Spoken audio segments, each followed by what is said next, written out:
Bismillahirrahmanirrahim. Assalamualaikum warahmatullahi wabarakatuh. Ashhadu an la ilaha illallah wa ashhadu anna Muhammadar Rasulullah. Allahumma salli ala sayyidina Muhammad wa ala ali sayyidina Muhammad.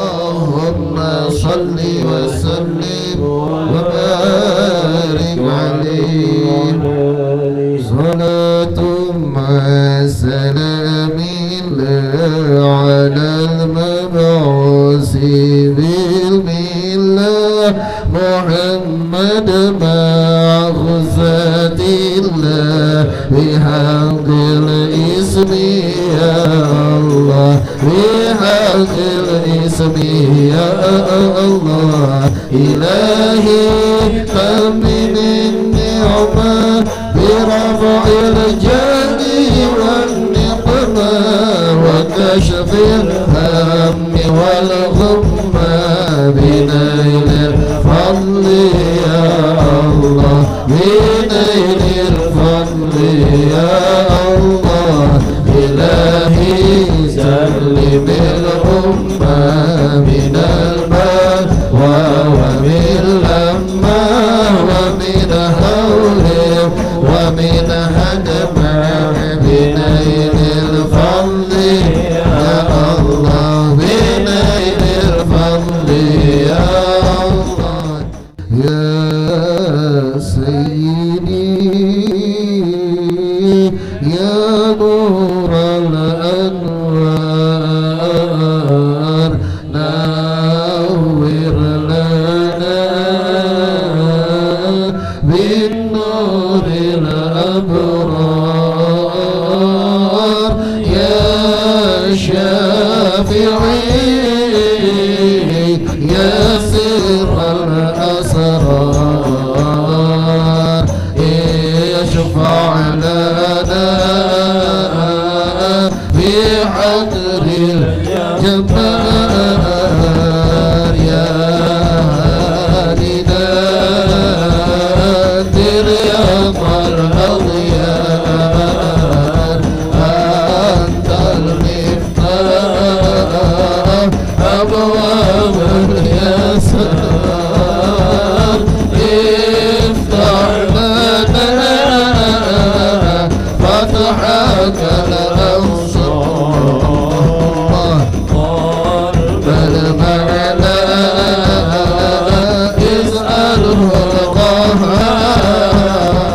labbaika la sharika innal hamda wan ni'mata laka wal mulka la sharika laka labbaik. Sallallahu ala Muhammad wa nabi salam alaika ya Rasul salam alaika ya Habib salam alaika salawatullah alaika Allah ya Nabi salam alaika ya Rasul salam alaika ya Habib salam alaika salawatullah alaika. Bismillahirrahmanirrahim. Ruwiyal Ghazali telah melihat siapa Imam Ghazali fi naumi, di dalam tidur. Faqila lahu, maka telah berkata atau telah ditanyakan kepada beliau bagi Imam Ghazali, ma fa'alallahu bika, apa yang Allah lakukan kepadamu? Faqala auqafani, maka telah berkata Imam Ghazali, memberhentikan Allah kepadaku baina yadaihi, di hadapannya Allah. Wa qala, dan berfirman Allah li kepadaku, bima qadimta ilayya, Dengan bekal apa engkau menghadapku wahai Imam Ghazali? Begitu firman Allah. Fasirtu azkuru a'mali, maka jadilah aku menyebut semua amal-amalku.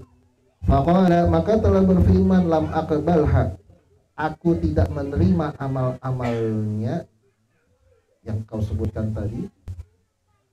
Wa inna ma qabiltu, dan sesungguhnya apa barang yang aku terima, telah aku terima minka, dari dirimu wahai Imam Ghazali, zata yaumin, pada suatu hari, nazalat zubabatun, hingga seekor lalat, ala midadi qalamika,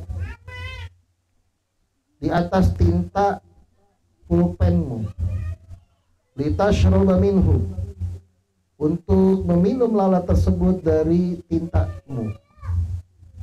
Wa anta taktubu fataraqtal kitabat, sementara engkau sedang nulis lalu engkau meninggalkan pada tulisanmu. Hatta akhazat hattaha, hingga lalat tersebut menghisap pada tinta. Rahmatan biha, karena rasa sayangmu kepada lalat tersebut. Summa qala ta'ala, kemudian berfirman Allah Ta'ala, indu bi'abdi, bahwa pergilah ini hambaku ilal jannah, kepada surga. Wa fi qaulihi sallallahu alaihi wasallam, dan di dalam sabda baginda Nabi sallallahu alaihi wasallam, semoga rahmat azim Allah alaihi atas baginda Nabi dan salam dan salam, yarhamkum, pada lafaz yarhamkum riwayatanil jazmu, riwayat itu dijazmkan, maksudnya yarham, ala annahu jawabul amr, atas sesungguhnya hal itu adalah jawab dari amr, wa raf'u, dan dirofa, ala annahu jumlatun du'aiyah, kan atas sesungguhnya hal tersebut adalah jumlah sebagai doa, jumlah du'aiyah. Wa huwa aula, dan yang ini lebih utama, ya, itu lebih utama jumlah apabila dijazmkan tersebut. Li'anna du'ahu sallallahu alaihi wasallam, dikarenakan doanya baginda Nabi sallallahu alaihi wasallam, semoga rahmat Allah alaihi baginda Nabi sallallahu alaihi wasallam, ghairu mardudin, tidak akan tertolak.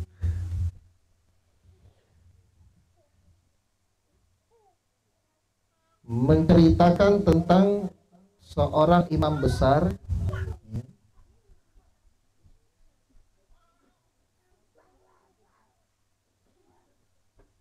yang dikaruniakan oleh Allah berbagai ilmu, mulai dari syariat, hakikat, hingga ma'rifat.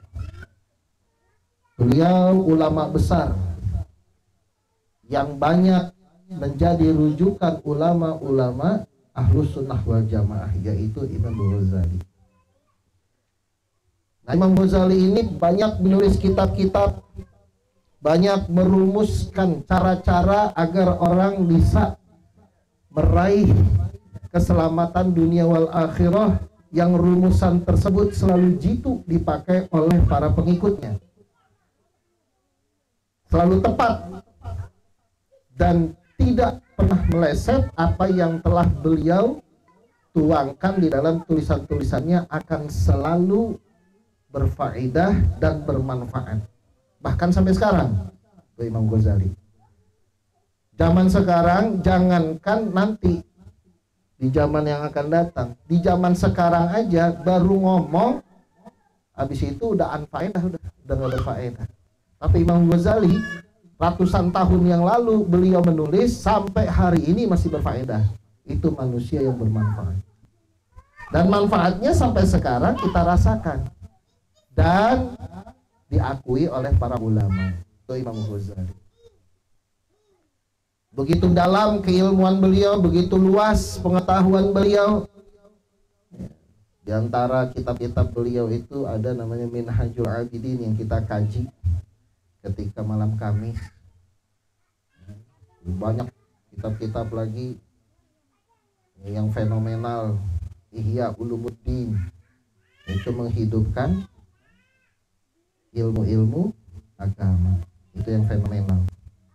Di mana di dalam kitab tersebut semua syariat, diantaranya semua syariat itu pasti akan bisa menjadikan kehidupan kita selamat dunia wal akhirah.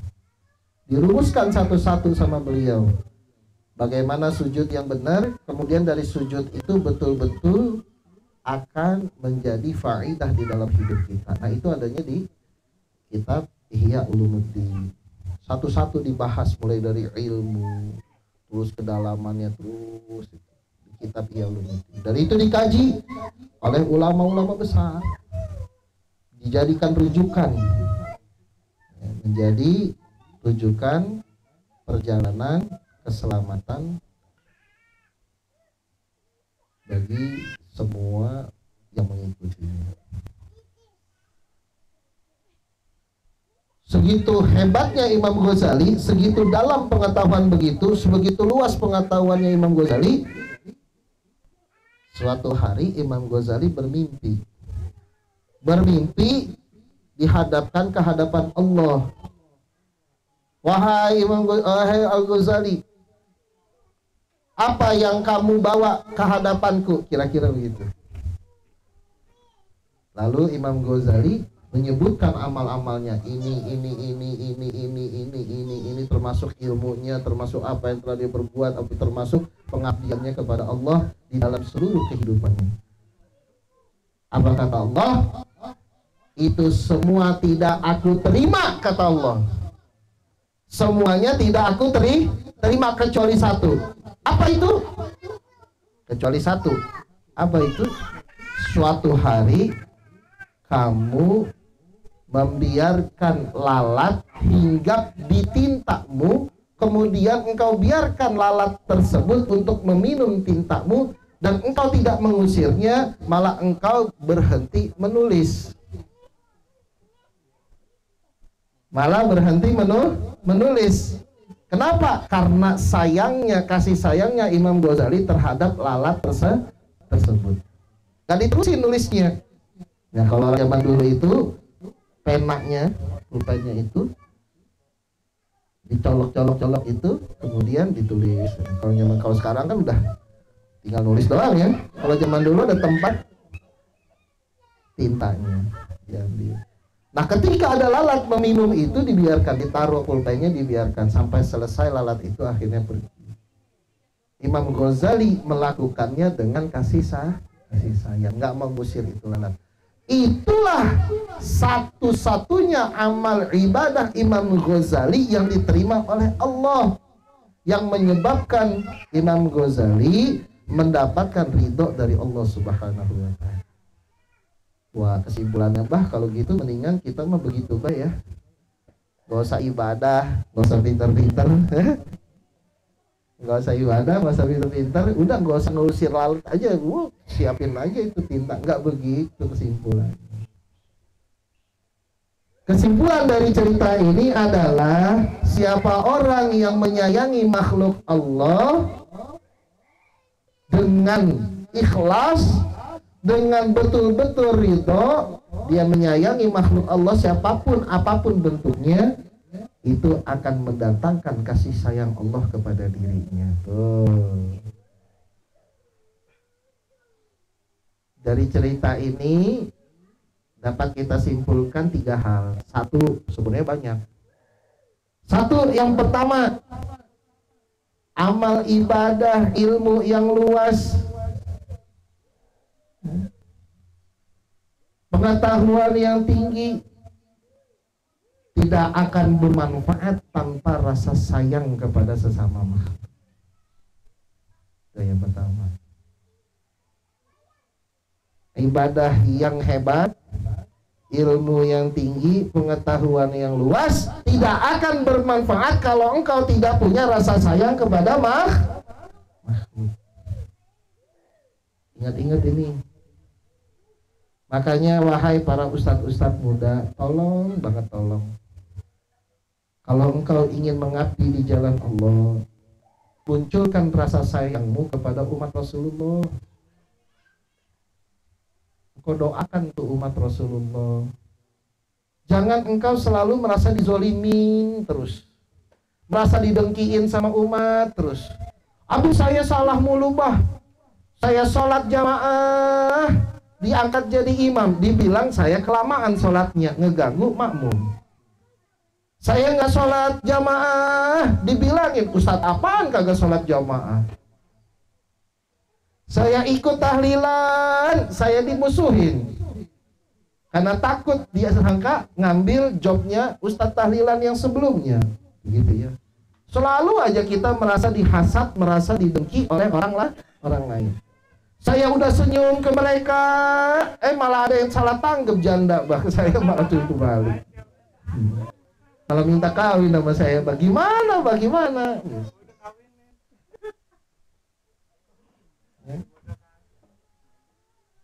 Seakan-akan dunia ini tidak pernah berpihak kepada saya, bang. Bagaimana saya bisa menyayangi makhluk Allah kalau begitu? Salah mulu. Bahkan kucing aja ngelihat saya ngelengos, bah, masya Allah. Kucing aja ngelengos ngelihat saya. Gimana saya mau sayang sama kucing? Jangan ya, wahai para pengabdi, yang sejatinya engkau mencari ridho Allah.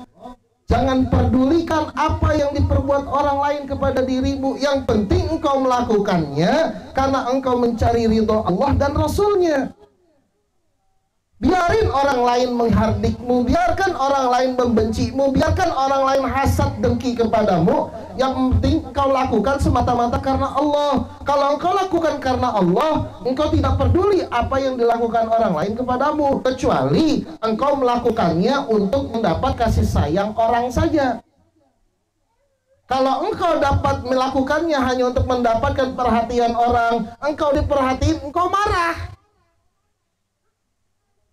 Ustaz, dengerin. Kalau engkau melakukannya tidak lillahi ta'ala, semata-mata untuk orang datang kepadamu dan hormat kepadamu, orang gak datang, orang gak hormat, engkau marah. Tidak begitu sayang. Ketika engkau betul-betul berjalan di jalan Allah lillahi ta'ala, maka sejatinya engkau sayangi mereka semua karena Allah dan Rasulnya.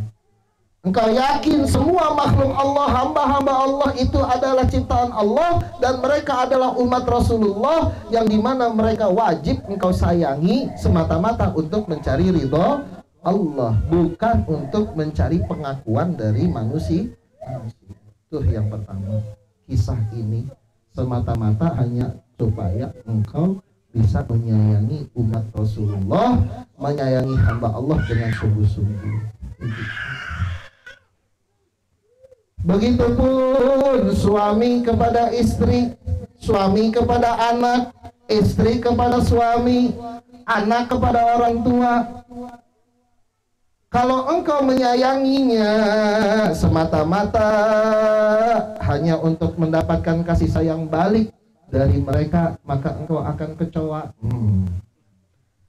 Kalau udah kecewa, pasti kamu tidak bisa bahagia. Suami mencintai istri, menyayangi istri semata-mata supaya istri tunduk kepada kita, supaya istri menyayangi balik kepada kita, pasti suami tersebut bakal kecewa. Tapi kalau engkau lakukan semata-mata karena Allah, kamu yakin istrimu adalah hamba Allah, adalah umat Rasulullah yang harus engkau didik, engkau bimbing, maka tanggung jawab yang pertama engkau ambil adalah mendidik istrimu dengan sungguh-sungguh. Engkau akan ngaji caranya sholat, maka engkau bimbing dia cara sholat.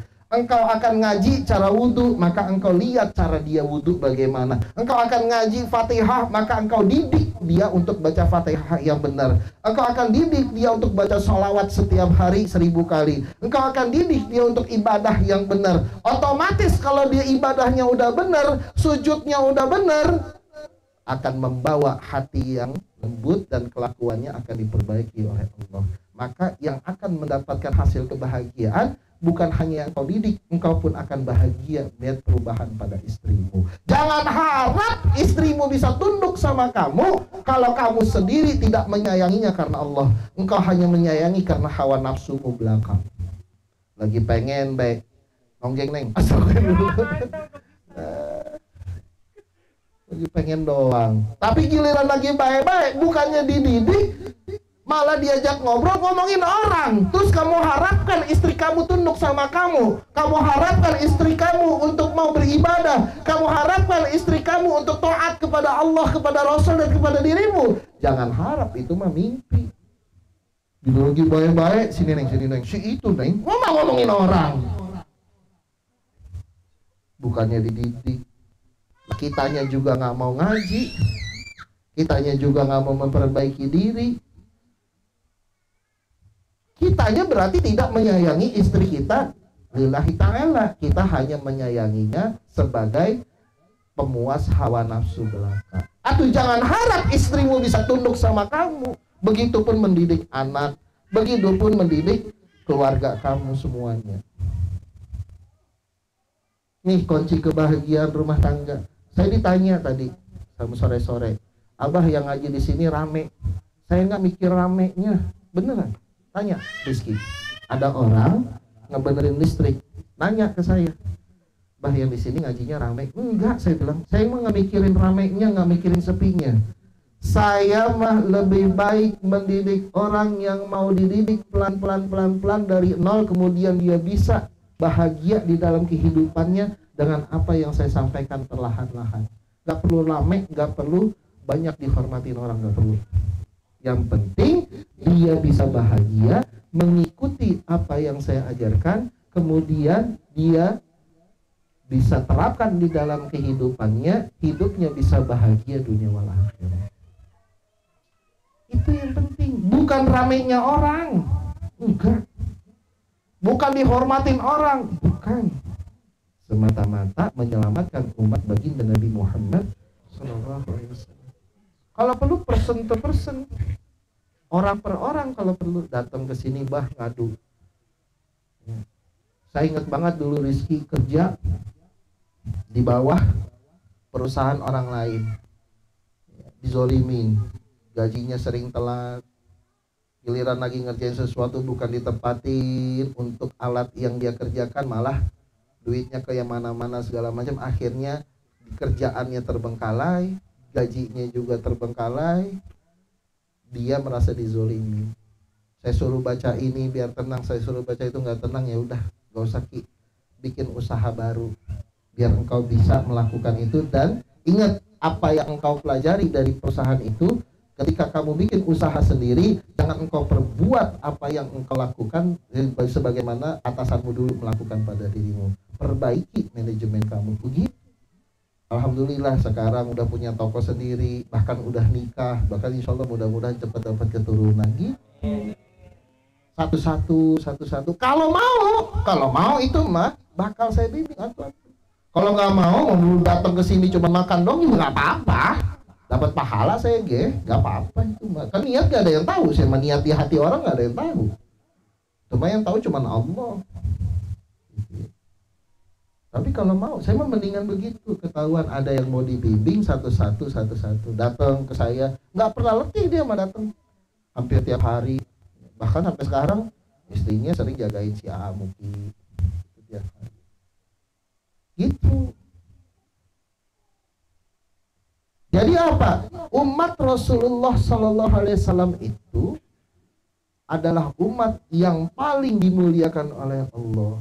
Kalau kita memang betul-betul menganggap itu umat Rasulullah yang paling dimuliakan Allah, mau itu istri kita, mau itu pembantu kita, mau itu orang lain, mau itu orang yang datang sama kita atau yang ketemu di jalan, kita pasti mau menyayanginya lantaran kita mencintai baginda Nabi Muhammad Sallallahu Alaihi Wasallam. Maka kalau sudah begitu tidak akan ada tuh permusuhan. Oh, dia mau umat Rasulullah. Tapi kan dia Wahabi. Syahadatnya gimana? Asyhadu alla ilaha illallah wa asyhadu anna Muhammadar Rasulullah. Ya udah dia mau umat Rasulullah. Gak akan itu yang namanya gorok-gorokan, ribut-ributan. Kalau di hati tertanam untuk menyayangi makhluk Allah, menyayangi umat Rasul. Nah ini cerita pertamanya supaya bisa menyayangi umat Rasulullah, menyayangi makhluk Allah. Itu pelajaran pertama. Pelajaran yang kedua yang kita ambil dari cerita ini, jangan sombong dengan ibadah kamu. Belum tentu udah ibadah kamu mah sujudnya benar, Fatihahnya benar, rukunya benar, bacaannya benar, segala macam, belum tentu itu benar. Ya. Belum tentu sedekah kamu sudah ikhlas diterima Allah, belum tentu. Wah, kalau gitu mendingan gak usah ibadah. Yang ibadah aja belum tentu, apalagi yang kagak ibadah sama sekali itu. Ini mau kagak malah gak mau ibadah. Ih, parah itu namanya. Maka kita beribadah seikhlas-ikhlasnya, sebaik-baiknya. Cara sholat kita, cara wudhu kita, sodakoh kita, baca Al-Quran kita, duduk kita di majelis taklim, bersalawat kepada Nabi, kepada baginda Nabi Muhammad SAW, dan semua ibadah-ibadah lainnya kita lakukan seikhlas-ikhlasnya, sebaik-baiknya. Kalau kita udah sibuk memperbaiki ibadah kita, niscaya kita nggak bakal sibuk dengan kehidupan orang lain, nggak akan sibuk dengan kehidupan kejelekan orang lain. Kenapa kita masih kepikiran jeleknya si A, jeleknya si B, jeleknya si C? Karena tadi kita mah ibadahnya males, kagak mau diperbaiki. Yang taunya orang zolim baik sama kita, kita mah nggak tahu bahwasanya ada kewajiban yang lebih kita dahulukan, yaitu memperbaiki ibadah kepada Allah. Kalau sudah begitu, kita nggak akan kepikiran tuh dijolimin orang. Kita nggak bakal kepikiran tuh dihasad oleh orang, didengki oleh orang, nggak bakal. Jadi ibadah sebaik-baiknya, seikhlas-ikhlasnya lillahi ta'ala. Ya, jangan sombong dengan ibadah kita, bisa jadi nggak ada yang diterima oleh Allah. Tetap ibadah itu mah kita gantungkan kepada Allah, dan semata-mata kita mohonkan kepada Allah untuk bisa diterima dan memperbaiki kehidupan kita. Tuh gitu. Makanya yang minta pertama kali di hati ini, dengerin ya, dengerin. Bukan minta duit, ya Allah lembutkan hati saya untuk bisa berguru kepada guru yang membimbing saya. Itu yang pertama diminta. Cuma duit. Kalau engkau udah dibimbing sama guru, hatimu lembut, hatimu tunduk, pelan-pelan akan diperbaiki, ibadahmu diperbaiki. Kalau diperbaiki ibadahmu, rezekimu pun akan diperbaiki. Kalau rezeki diperbaiki, ibadah diperbaiki, istrimu pun akan diperbaiki oleh Allah. Anakmu pun akan diperbaiki oleh Allah. Logikanya, engkau tunduk kepada gurumu, engkau memperbaiki ibadahmu, kemudian rezekinya diperbaiki oleh Allah, duit banyak, istri senyum. Kan gitu. Istri senyum, anak anteng. Nah gitu. Itu logikanya zahirnya. Ini gimana mau tunduk sama guru kagak, ibadah nggak pernah diperbaiki, rezeki segitu-segitu aja, kaya kagak, miskin kagak, tapi berbini merengut melulu, Masya Allah. Bini merengut mulu, nyampe ke anak-anak merengut mulu, Masya Allah. Gara-gara bininya merengut mulu, anak ngamuk-ngamuk mulu. Bini, woi, sama kayak gitu juga, jangan mentang-mentang saya lagi ngomelin laki. Sama bini juga begitu. Ibadah lillahi ta'ala, memperbaiki hatimu. Bini ya, sholat yang benar. Perbaikin tuh sholatnya untuk semata-mata mencari ridho Allah. Engkau diperbaiki hatimu. Lantaran engkau memperbaiki ibadah, pasti akan diperbaiki rezekimu. Pasti akan diperbaiki suamimu, pasti akan diperbaiki anak-anakmu. Jangan harap kamu bini punya suami yang baik, punya anak yang baik, kalau kamu sendiri tidak mau memperbaiki ibadah kamu.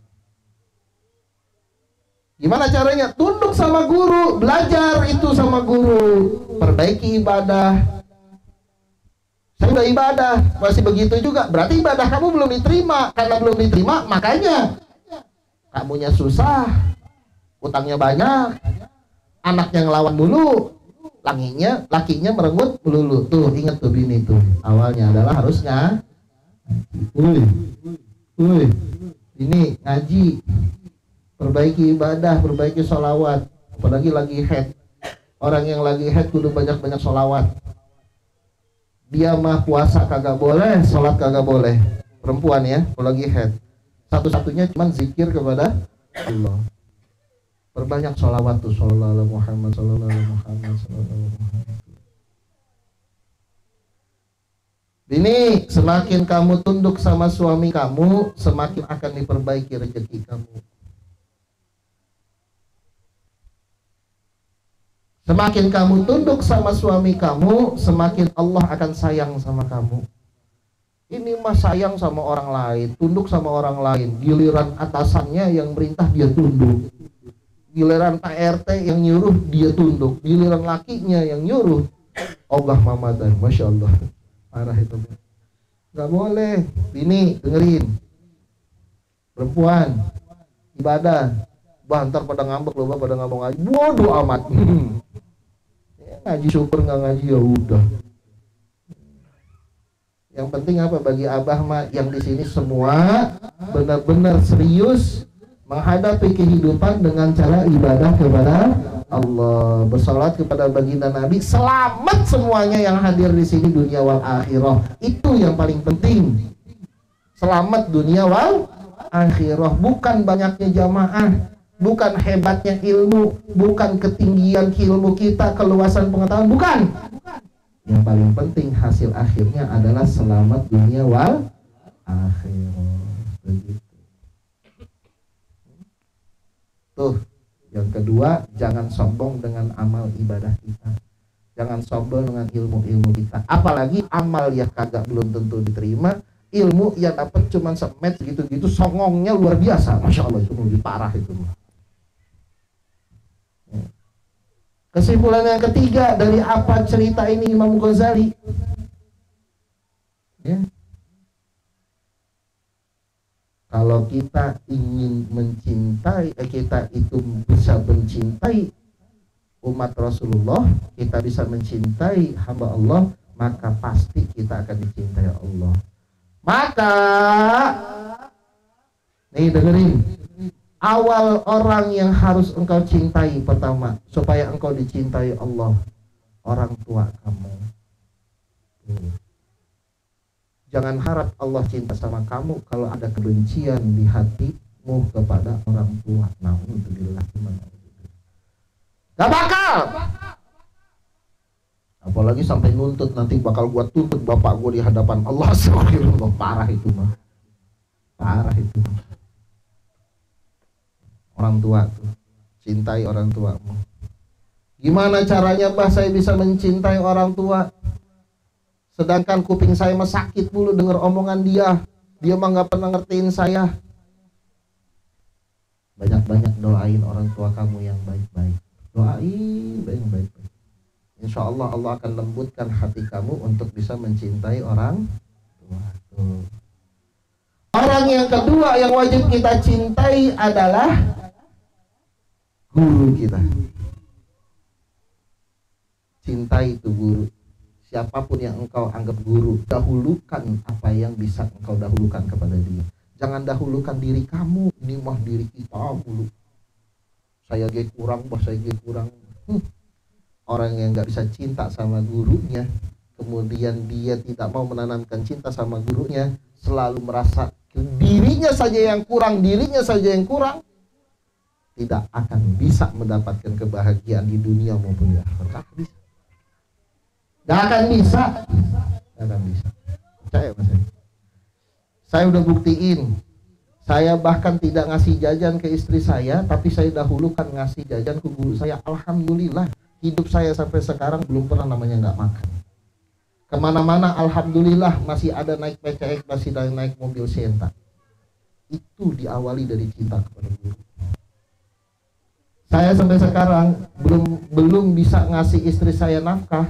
Tapi yang target pertama saya apa? Ibu saya duluan. Sebulan itu minimal saya mah alhamdulillah saya jatahin 1,5 juta buat ibu. Duit yang datang itu dibuat ibu dulu, terus buat guru, buat majelis. Tanya sama istri saya, belum pernah saya nafkahi beliau. Tapi saya minta ridhonya. Jangan diikutin ya. Kamu harus nafkahin istri kamu. Tapi dahulukan orang tuamu, guru kamu. Bukan istri, bukan anak. Beneran ini mah. Baru yang ketiga, istri kepada suami. Gak ada lagi tuh yang bisa dicintai kecuali suami. Andaikan ada manusia yang boleh disembah di muka bumi ini, adalah istri menyembah kepada suami. Baru dari situ akan muncul cintamu kepada umat baginda Nabi Muhammad SAW. Nah, semua guru, orang tua, suami, ya, umat Rasulullah yang lain itu semua di bawah cinta Allah dan Rasulnya. Pengejawantahan cinta Allah dan Rasulnya harus diwujudkan dengan cinta kepada orang tua, cinta kepada guru, cinta kepada suami, cinta kepada umat Rasulullah yang lain. Itu dulu buktiin, itu caranya. Beneran serius. Baru bisa kamu bisa sukses dunia akhirat. Kalau enggak, jangan harap kamu bisa sukses dunia akhirat. Enggak bakal. Kalaupun sukses cuma permukaannya doang, kelihatannya doang sukses. Apalagi udah nggak kelihatan kagak sukses lagi, nauzubillah, parah itu namanya. Tuh 3 hal yang bisa diambil dari cerita ini: mencintai Allah dan Rasulnya, di bawahnya harus mencintai guru, mencintai orang tua, mencintai suami sebagai istri, dan mencintai umat baginda Nabi Muhammad SAW. Ya. Ada 4 jalan kita untuk kepada Allah. Yang pertama, ilmu. Ini dilambangkan dengan Sayyidina Ali. Ya, ilmu. Cari itu ilmu seluas-luasnya, dari baca kitabnya, dari sholatnya, dari semuanya, semua. Balaghahnya, mantiknya, ya, syariat-syariatnya, sholatnya, semua, sampai ilmu tasawuf, semua hakikat atau ma'rifat, semua cari itu yang pertama. Sampai hadis-hadis si jaza musalsal itu ilmu. Dilambangkan dari Sayyidina Ali bin Abi Thalib. Yang kedua, dengan cara cinta. Ini Sayyidina Utsman bin Affan. Saking cintanya sama baginda Nabi Muhammad sallallahu alaihi wasallam, hartanya, dirinya dia korbankan hanya untuk kepada baginda Nabi Muhammad sallallahu alaihi wasallam. Sampai-sampai baginda Nabi cinta sama beliau, baginda Nabi nikahkan 2 orang putrinya baginda Nabi kepada Sayyidina Utsman. Tuh berbalas cintanya dari Sayyidina Utsman kepada baginda Nabi Muhammad sallallahu alaihi wasallam. Kalau kamu cinta kepada guru itu biasa. Kalau kamu saking cintanya sampai guru kamu mencintai kamu, itu baru kamu luar biasa. Mencari perhatiannya, mendahulukan dia, pasti guru itu berasa. Nah, Sayyidina Utsman ini saking cintanya baginda Nabi, berasa ini orang cinta banget sama gue. Yaudah nih gue nikahin sama anak gue. Meninggal anaknya, dikasih lagi 1 lagi. Luar biasa. Saking cintanya baginda Nabi kepada Sayyidina Utsman. Sayyidina Utsman itu gambaran cinta, men. Gambaran cinta. Yang ketiga, patuh baik, taat baik. Gambaran Abu Bakar Siddiq. Percaya aja udah kata guru dia mah. Wahai Abu Bakar, lihat teman kamu, sahabat kamu tuh ngaku-ngaku ketemu Allah di Isra Mi'rajkan. Siapa yang cerita? Itu saudara kamu, teman kamu si Muhammad. Kalau baginda Nabi Muhammad SAW yang menceritakan, sekalipun belum sampai cerita itu kepada saya sudah percaya sama beliau. Tuh, tunduk, hormat, patuh, taat. Tuh. Yang ketiga. Yang keempat, keberanian. Keberanian untuk selalu menjatuhkan dirinya dan mengatakan yang benar. Bukan keberanian karena sombong. Ini orang berani-berani karena sombong. Tahu, karena sombong. Dia merasa dirinya benar, akhirnya dia jadi berani. Enggak begitu. Sayyidina Umar itu ngelihat kepada dirinya. Saya salah, saya perbaiki. Kemudian ketika ada orang salah, saya berani untuk memperbaikinya. Dilihat dulu dirinya, baru diperbaiki orang lain. Itu Sayyidina Umar mengatakan yang hak lantaran dia sudah menaklukkan dirinya sendiri, berani untuk mengatakan kelemahan dirinya sendiri. Itu Sayyidina Umar. Ini gua berani, tapi tidak berani menundukkan dirinya sendiri. Berani-berani hanya untuk dianggap berani oleh orang lain ya. Nah, keempat hal ini adalah sifat yang harus dipunyai seorang kekasih Allah. Yang berani harus punya ilmu, harus punya taat, harus punya cinta. Yang cinta supaya nggak cinta buta, harus punya ilmu, harus punya taat, harus punya rasa berani.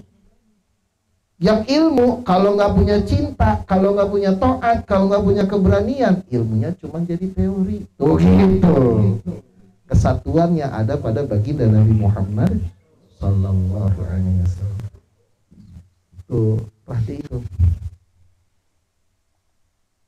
Nah, dalam hadis yang sebelumnya dibacakan bahwasanya apabila kita mencintai makhluk Allah, ya ada bahasa yarhamkum. Yarhamkum itu bagian dari doa baginda Nabi Muhammad sallallahu alaihi wasallam kepada semua umatnya. Jadi baginda Nabi mendoakan umatnya, siapa yang mencintai sesama hamba Allah, mengasihi sesama hamba Allah, maka baginda Nabi mendoakan agar hamba tersebut dicintai dan dikasihi oleh Allah. Yarhamkum. Bahasa yarhamkum itu adalah doa dari baginda Nabi Muhammad sallallahu alaihi wasallam, dan doa baginda Nabi tidak mungkin tertolak. Sebaliknya berarti makhluk khalafahnya, siapa yang benci kepada umat Rasulullah, siapa yang benci kepada kekasih Allah, siapa yang benci kepada santri-santri, kepada kiai-kiai, kepada para ulama, hati-hati, kebalikannya, maka engkau pun akan dibenci oleh Allah, engkau pun akan dibenci oleh baginda Nabi Muhammad. Hati-hati nih. Tapi Mbak, saya nggak suka sama Ustaz anu, saya nggak suka sama kiai anu, saya nggak suka sama Habib anu. Gak sukanya kamu jangan sama orangnya. Gak suka sama kelakuan gak apa-apa, tapi jangan sama orangnya, jangan sama ilmunya. Sama kelakuannya kamu gak suka, supaya kamu tidak mencontoh apa yang dia lakukan. Datang seorang ustadz, kerjaannya minta-minta duit misalnya, ya udah, dalam hati kamu gak suka sama minta-mintanya, maka kamu jangan pernah minta-minta sama orang. Begitu. Ini mau benci sama ustadz yang minta-minta, dia kemana-mana minta-minta, ya parah itu. Itu tadi cuman bisa teori doang, tidak mau menundukkan dirinya sendiri. Itu ya. Maka dari itu apapun yang kita lakukan, apapun yang kita dapatkan dari orang lain harus menjadi pelajaran berharga di dalam kehidupan kita. Wabil khusus ini nih, di bulan Rabiul Awal ini, ya, ajak keluarga kita untuk tambah cinta kepada baginda Nabi. Karena kita deh baca sholawat ya 1000 kali supaya muncul rasa cinta kamu kepada baginda Nabi. Anak kita ajarin. Boro-boro mau ngajarin, saya juga belum, Mbah. Ya, saya belum istiqomahin. Ajarin itu. Kenapa kita mengajarin? Karena kita cinta kepada baginda Nabi. Kita ajarin anak kita juga cintain kepada baginda Nabi, gitu loh. Bagaimana kamu bisa dihormati anak, dihormati istri kalau kamu tidak mendidik dia cinta kepada baginda Nabi?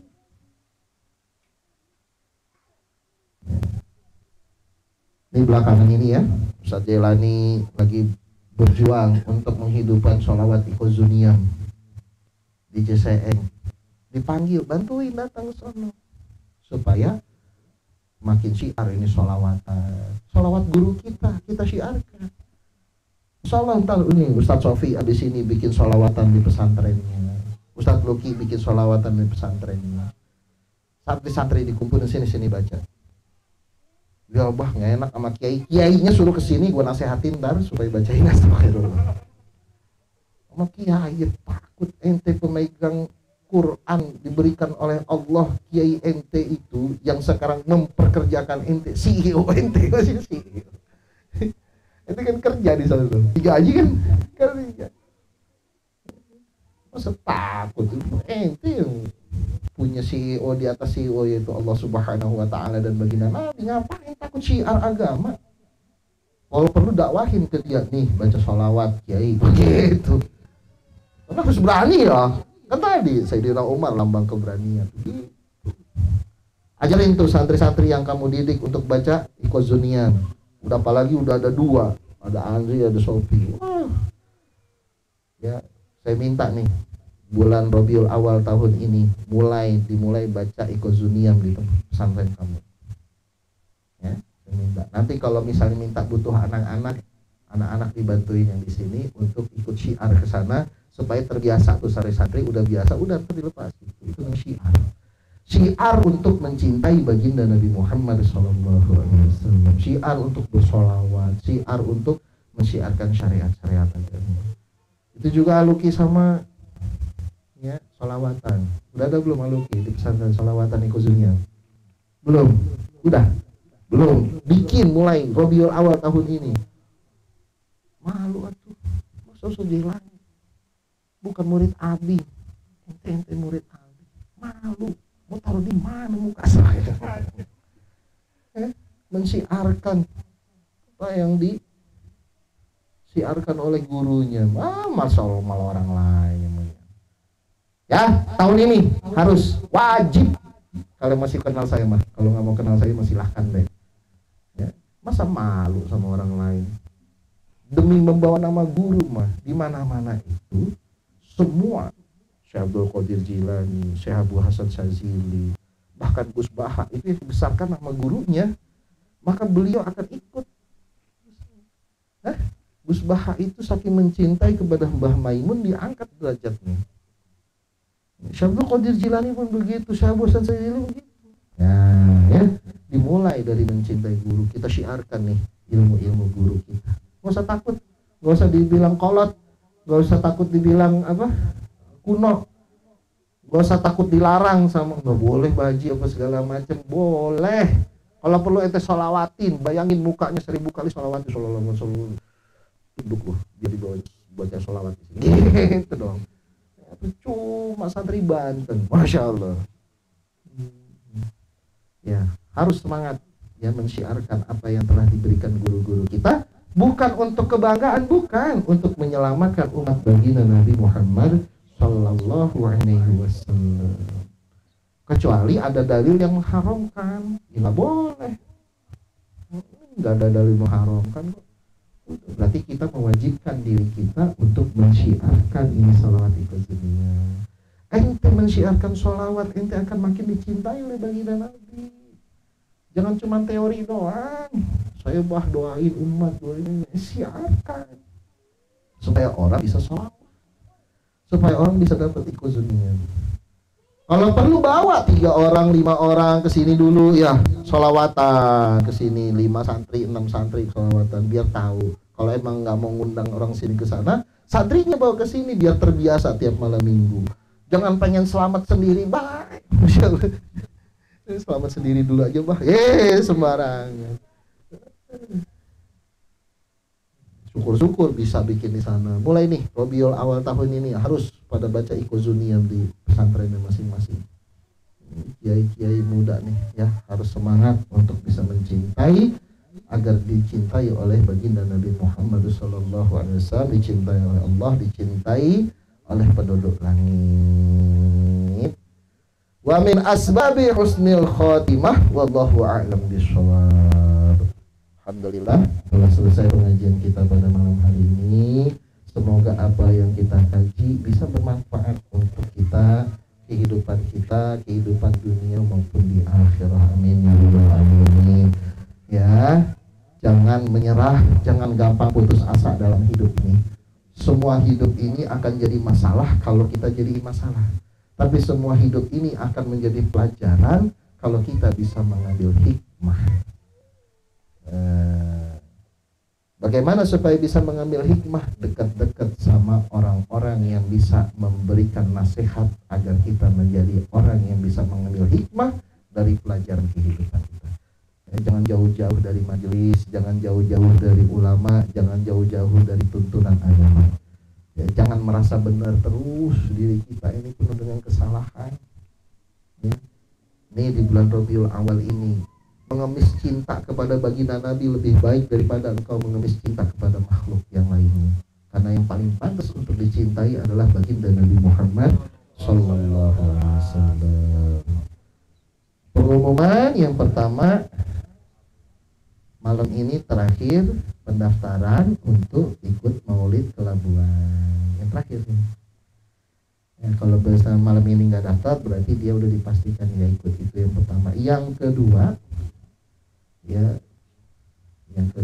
kita sudah masuk bulan Maulid, berarti sekitar 3 minggu lagi kita mengadakan Maulid. Ya, tanggal 24 Oktober kita 14 Oktober ya. 14 Oktober di sini kita Mauludan. Saya harap panitia terus gencar ya, apa-apa yang harus dipersiapkan. Kita niatkan di hati kita ini untuk menghormati, untuk menyambut tamu-tamu dari baginda Nabi Muhammad. Bukan untuk kehebatan kita, bukan untuk enggak. Kita mah nggak penting dibilang hebat, tetapi kita melayani orang-orang yang datang untuk merayakan Maulid baginda Nabi Muhammad SAW. Gitu. Kita melayani umat Rasulullah untuk merayakan Maulid baginda Nabi Muhammad SAW tempat kita. Wajib hukumnya kita untuk memaksimalkan diri kita untuk melayani tamu-tamunya baginda Nabi Muhammad SAW. Bukan karena si Anwar, bukan karena anggota majelis, bukan. Semata-mata untuk agar memuliakan baginda Nabi Muhammad SAW. Begitu. Ya, maksimalkan apa yang bisa kita maksimalkan. Ya, mau harta kita, mau pikiran kita, mau tenaga kita, pasti apapun yang kita persembahkan untuk baginda Nabi Muhammad SAW tidak akan pernah sia-sia, baik di dunia maupun di akhir. Ya, itu saja yang bisa saya sampaikan. Ya, mohon maaf atas penyampaian yang kurang pantas dan yang salah di dalam apa yang saya sampaikan. Semoga kita semua senantiasa mendapat bimbingan keselamatan dari Allah Subhanahu wa taala. Amin ya rabbal alamin. Li khamsatun ufi biha haraba ilhaqimah al-mustafa wal murtada warahuma wa fatimah. Li khamsatun ufi حر الوباء الحاطمة المصطفى والمرتضى لهما وفاطمة. لخمسة أبدي بها حر الوباء الحاطمة المصطفى والمرتضى وفاطمة. لخمسة أضفي بها حر الوباء الحاطمة المصطفى والمرتضى وابنهما وفاطمة. لخمسة أضفي بها حر الوباء الحاطمة المصطفى والمرتضى وابنهما وفاطمة. اللهم صل على سيدنا محمد طب القلوب ودوائها. على الكافي صلاة الله على الشافي سلام الله. على الكافي صلاة الله على الشافي سلام الله. بمحيي الدين خلصنا من البلوى يا الله. بمحيي الدين خلصنا من البلوى ya Allah. Hidup ini bagai perjalanan banyak lubang serta penghalang. Kalau tidak punya pegangan, tersesat jalan sulit untuk pulang. Tanpa guru kami pasti tersesat, Dia mengabadi kami terbantu. Lembutkan hati tidak sesat, ingin bersama terbimbing selalu. Tersebutlah wali yang agung, wali yang mulia lagi terhormat. Menyebut namanya pasti beruntung, hati bahagia dunia akhirat. Syekh Abdul Qadir pemimpin wali, ilmunya luas tidak terbatas, tidak pernah mengingkar janji. Bersamanya neraka terbebas, pemimpin terpuji lagi mulia. Matanya indah bagai permata, wajah bersinar lautan cahaya. Sosoknya tegap dan berwibawa, sebut namanya tidak sengsara. Terbukti bagi para ulama, kita yang lemah ingin bahagia, kita ikuti mendapat cinta.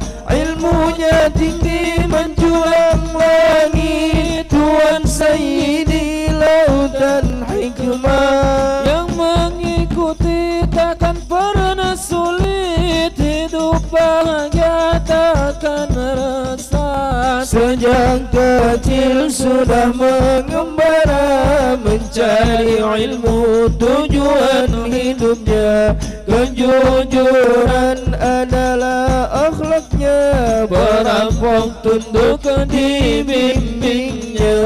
Penuh derita jalan ilmunya, lapar dahaga sehari-hari. Pantang menyerah pedomannya, demi bahagia di hari nanti. Para guru kagum padanya, sudah terlihat kecintaannya. Akhlak mulia kepada sesama, mencintai Nabi jalan hidupnya. Dunia menunggu keberkahannya, kasih sayang ditunjukkannya. Semua wali harap di bawahnya, seakan di bawah tapak kakinya. Kemuliaan langsung dari Tuhannya, selamat bagi yang mencintainya. Nabi Muhammad telah menyebutnya saat beliau belum lahir ke dunia. Sabar ikhlas menjadi tuntunan, pada orang selalu dermawan. Bukan minta tapi memberikan, akhlak mulia jadi pedoman. Hidupnya penuh keajaiban, menolong orang tak pernah lelah. Cinta yang luas tak bertepian, selamat hanya melihat wajah. Bersyariat sebagai pondasi, damai kami yang bersamanya. Ilmu luas penerang hati, pasti bahagia selamanya. Syekh Abdul Qadir Jailani, manusia agung pemimpin wali. Nafasnya zikir pada ilahi, geraknya anggun sunnah Nabi. Wahai Tuhan tolonglah kami, jangan biarkan kami sendiri. Tuhan adalah petunjuk kami, jalan selamat sampai ilahi. Tuhan adalah petunjuk masuk ke jalan. Tuhan pula yang menggenggam tangan kami, rindu kepada Tuhan, tidak ingin hati terpisahkan. Wahai Tuhan, tolonglah kami, Allah jangan biarkan kami sendiri. Tuhan adalah petunjuk kami, jalan selamat sampai ilahi. Tuhan adalah petunjuk jalan, Tuhan pula yang menggenggam tangan kami, rindu kepada Tuhan, tidak ingin hati terpisahkan. Alal kafi salatullah, ala syafi salamullah.